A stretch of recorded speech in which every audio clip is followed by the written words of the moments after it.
Michel Gou est né le 10 décembre 1963 à Gatenoa, un petit village proche de Gagnoa, à plus de 300 km d'Abidjan. Son père et sa mère sont cultivateurs. Michel est le quatrième enfant d'une famille de 6. Dans ses jeunes années, il se distingue surtout par sa timidité. Mais il faut reconnaître que c'est quelqu'un qui était beaucoup timide. Il était beaucoup timide.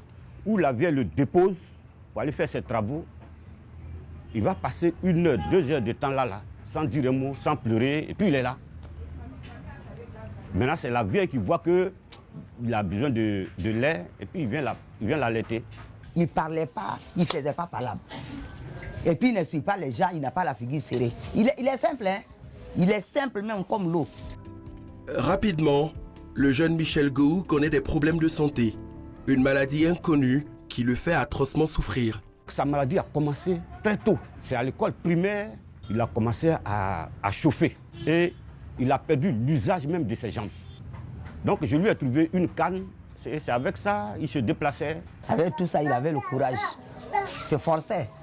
Bon, à l'aide d'un bâton, il s'appuyait sur le bâton, puis il partait à l'école. Mais arrivé à un certain moment, il ne pouvait plus. S'il marche, il tombe. Face à la maladie, le jeune Gou se renferme de plus en plus sur lui. À l'école, il reste dans son coin pour éviter à tout prix les rires moqueurs de ses camarades. Je plongeais de plus en plus dans cette timidité. Et ça ne me servait pas. Ça ne me servait pas, ça jouait contre moi, mais je n'avais pas le choix. Je voulais sortir de cette timidité, mais avec quel moyen pouvais-je le faire? Les gens se moquaient de lui, il y a les élèves qui se moquaient de lui aussi. Donc avec tout ça là, on a parlé aux parents, bon c'est comme ça, il n'a qu'à arrêter l'école, parce que c'est pas bon. Il ne peut pas. Il dit non, il va faire effort. On l'a laissé. Il était mal vu. Dis-toi comme ça là, regarde-moi ça. Avec ce que tu as sur le dos là, c'est moi qui le défends. Voilà pourquoi il est tout le temps avec moi. Ses amis se promènent, ils jouent au ballon, mais lui, il est toujours collé à moi. Mes amis me voyaient comme un monstre.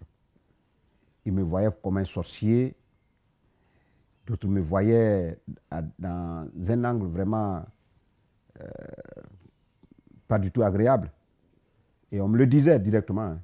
On me le disait en face. Ils venaient, ils me crachent ça au visage. Peu importe l'effet que ça va avoir sur moi, mais ils me le crachaient directement. Et ça ne m'aidait pas du tout. Ça m'aidait, ça me poussait au contraire dans cette timidité qui ne faisait que s'agrandir, qui ne faisait que m'enfoncer, qui ne faisait que m'envelopper de jour en jour. Je m'en souviens comme si c'était hier encore. C'est vrai que ça fait plus de 40 ans maintenant, mais quand j'y pense, c'est comme si c'était hier. Mais un instituteur conscient de la situation pousse Gou à faire une activité qui va changer sa vie.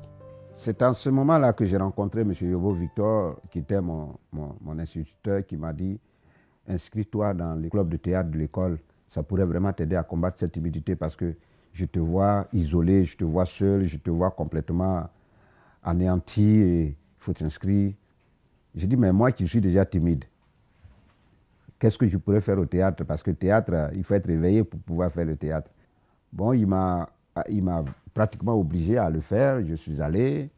C'est le jour du rendu. Quand j'ai vu l'engouement qu'il y avait autour de moi, avec les appréciations et tout, je me suis dit, ah, ça, avec ce métier, peut-être que je peux bien vivre ma vie. Avec ce métier, je peux combattre ma timidité. Avec ce métier, je peux me rapprocher des autres. Avec ce métier, peut-être que je peux avoir l'estime des gens. Avec ce métier, peut-être que je peux avoir des groupes d'amis. Je peux avoir des fréquentations et tout. Donc le déclic est parti de là.